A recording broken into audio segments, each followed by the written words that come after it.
Jésus-Christ, la délivrance de la RDC, vous apporte un message.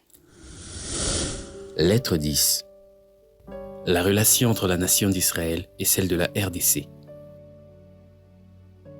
Israël est le peuple que Dieu s'était choisi pour marcher avec lui. C'est par Israël que le Dieu des cieux s'était révélé aux hommes. Israël, le peuple choisi par Dieu, n'a pas marché selon que Dieu l'avait voulu, et Dieu n'hésitait pas à sanctionner ce peuple quand il le fallait.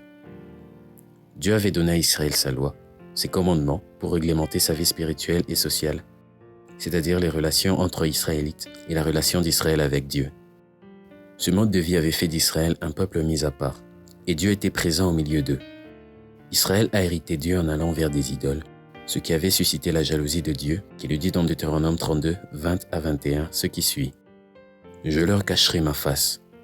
Je verrai quelle sera leur fin. Car c'est une race perverse, ce sont des enfants infidèles. Ils ont excité ma jalousie par ce qui n'est point Dieu. Ils m'ont irrité par leurs vaines idoles.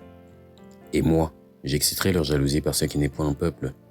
Je les irriterai par une nation insensée. » Malgré cela, Dieu avait continué à marcher avec ce peuple, mais en ayant en vue un autre peuple qui était déjà annoncé.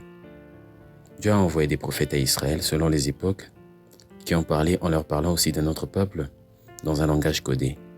Voilà pourquoi il y a des prophètes à qui Dieu demandait de sceller la prophétie pour un temps à venir, notamment Daniel, dans son 12e chapitre au verset 4. D'autres, à cause de la grandeur et la profondeur des révélations que Dieu leur donnait, ont voulu sonder les époques, voulant savoir à quel peuple étaient destinées ces paroles merveilleuses. Dieu a marché avec Israël jusqu'à la venue de Jésus-Christ, selon ce qui est écrit dans Jean au chapitre 1. Israël n'a pas accepté la lumière. Il a rejeté le Messie jusqu'à la croix où il a forcé Pilate à changer l'inscription, parce que selon eux, Jésus n'était pas leur roi. Cependant, Jésus leur avait dit ceci. « C'est pourquoi je vous le dis, le royaume de Dieu vous sera enlevé et sera donné à une nation qui en rendra les fruits. » Vous retrouverez cela dans Matthieu 21, du verset 42 au verset 43. Israël avait rejeté la pierre principale qui est Jésus-Christ, la parole de Dieu. Israël a choisi de bâtir son existence comme les autres peuples, loin de ce que Dieu avait prévu pour lui. La lumière qu'Israël avait rejetée est allée vers les nations, et parmi les nations, selon qu'il est écrit dans Actes 15, au verset 14, Dieu a choisi un peuple qui devait porter son nom. Et après cela, il retournera pour relever Israël, son peuple, de sa chute. La Jérusalem actuelle est considérée comme esclave. Elle est en attente d'une délivrance, selon ce qui est écrit dans Galates, chapitre 4, du verset 24 au verset 27. Il est évident que dans la suite des temps, Israël sera relevé.